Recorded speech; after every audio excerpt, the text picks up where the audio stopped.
When working with Bootstrap, it's important to know some of the default text and typography settings. So Bootstrap 4 uses a default font size of 16 pixels and the line height of 1.5. So by default, you have the sans serif 16 pixels in Helvetica New or Arial or sans serifs, depending on your machine. So also by default, any of the paragraph elements like this text displayed here has a margin top of 0 and a margin bottom of 1 rem, which is 16 pixels, but that is a relative m, so it is responsive. So Bootstrap still uses a lot of those default text settings that you may be familiar with basic HTML, so your H1 through H6 headings. You can also use display headings, and I'm going to go ahead and show you what some of those look like in relation to your standard H1 and H2. So let's go ahead, I'm going to jump into my code here. I'm going to create an H1 tag. I'm going to just paste in a little bit of lorem ipsum here. Actually, I'll just say this is an H1 setting. Save that so you can see here is H1. Looks great. So there are also display classes I can do. So this is, when it's an H1, you should always use your semantic HTML, H1 being the most important headlines, semantically in meaning in your site, even though you can use CSS to style your type no matter how you would like.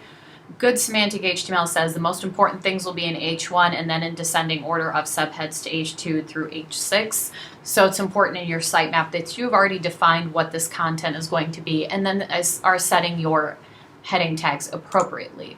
So I can set some display settings to go with my H1. So if I want this to look larger, I can give it a class of display 1. I'm going to go ahead and save that, and you see that that is much larger now. So this is now a display 1 H1 setting. So there's display 1 through 4. So, and they go in descending orders by size. Let me go ahead and adjust my window so you can see it a little bit. So 2, you can see that gets a little smaller, 3, and 4. We'll make that a little larger as opposed to if I clear this class out completely. There is my H1, which is by default a little bit more bold. So you can add those display classes onto any of your head H1 through H6 settings to change the size of it. You can also use a small tag around any text element to give it a secondary setting. So let's say that I wrap the word small, the tag small, around this word here. You can see that it will get a little bit smaller than the rest of the H1 is. So it'll give it kind of a secondary meaning for within your typography and then also for on your site.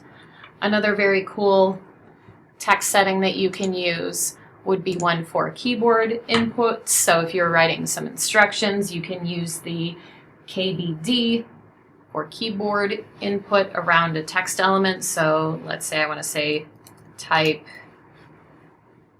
Control plus P to do something. I can wrap that keyboard tag around my keyboard command. And then I can see that that's going to give me a little keyboard instruction within my typography. I can also do an abbreviation, which is ABBR. So if I wanted to show like Pennsylvania is PA, I can give that the abbreviation tag.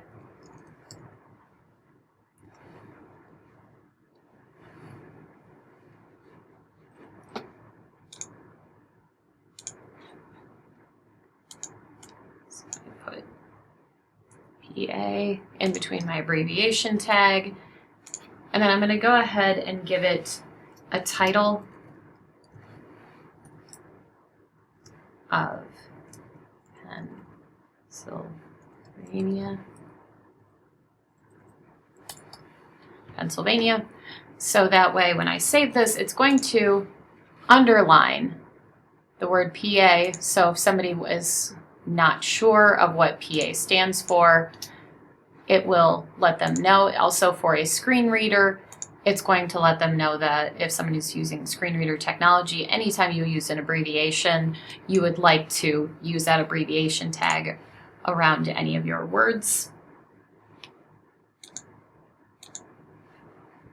There are many more text inputs that you can do within your HTML code, and I recommend that you check them out all on w3schools.com for the additional full library. If I went through this, this would be a full hour plus video.